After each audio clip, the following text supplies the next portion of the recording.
Hi, let's get started. So here is my dummy. Of course, that's what I used, and it has a cake board on the bottom just so that I can show you that that is the bottom of the cake.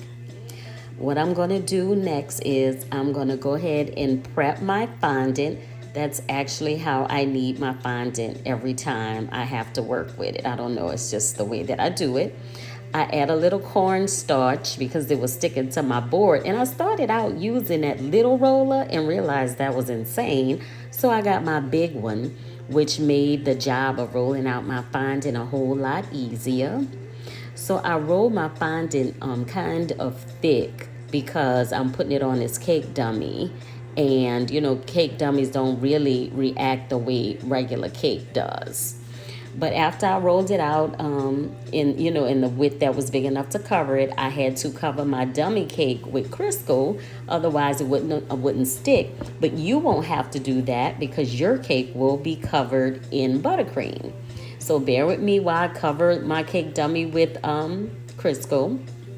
So what I do is I put the top of the cake face down, and I'm showing you that that's the bottom of the cake where the cake board would be. And I used a fondant cutter to cut around the base. Oh, well, it's actually the top because it's upside down because we see the cake board on the bottom. So now it's right side up.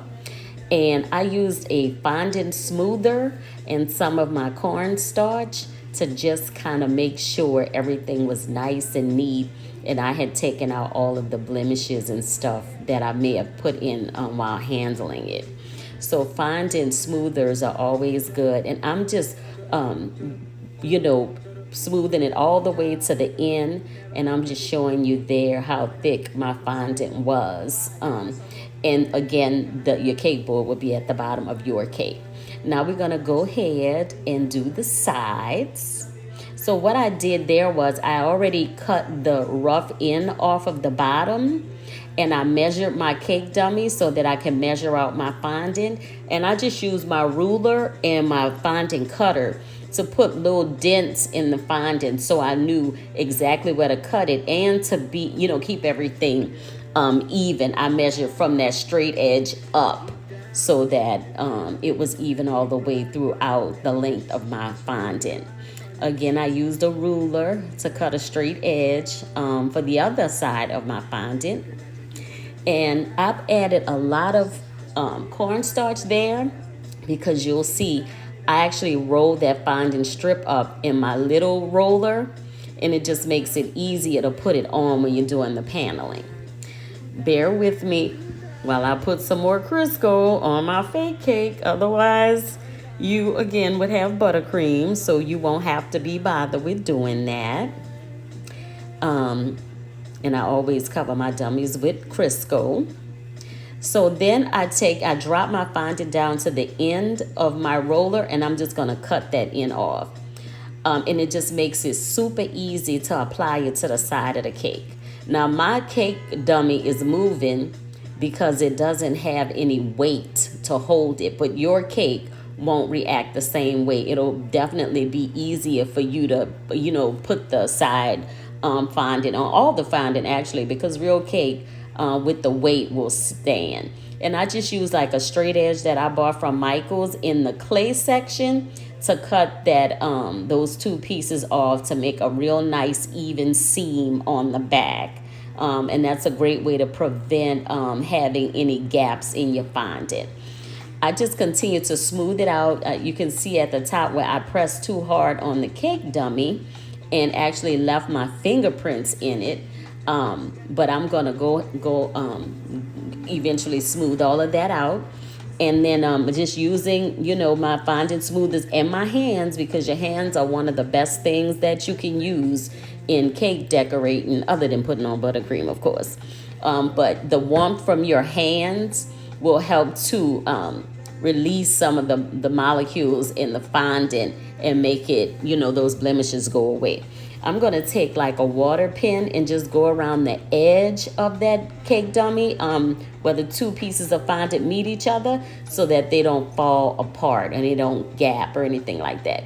Now you can also add a little bowl of fondant in some warm water and make a paste.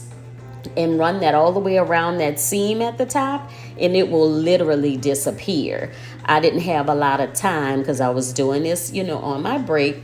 So, it could have been, I could have gone a little bit more into it, but hopefully this did help out. I walked away to get another smoother only to find out that smoother had some dust on it, and it dirtied up my fondant. But I'll show you in a few minutes how to clean up any type of stains, spots that you might get on your fondant, any color, it doesn't matter. But I just continued to try and smooth it as best I could, because I kept putting my doggone hands in the fondant. So you want to make sure you smooth all of that out. And remember, however your base looks, that's how your fondant gonna go on. So make sure you have a really good cake prepped before you apply the fondant, because if the prep work is flawless, then the fondant will go on much better. And I'm just continuing to smooth it to try and get as many of the blemishes out as I possibly can. And that's what it looks like. I'm really OCD, so I really wanted to fill in that seam, but definitely did not have time to do it. But maybe I'll do another one. Now, here is that stain that I put on top of the cake. Not paying attention, I use regular alcohol. Well, I use Everclear, which is like 90 proof.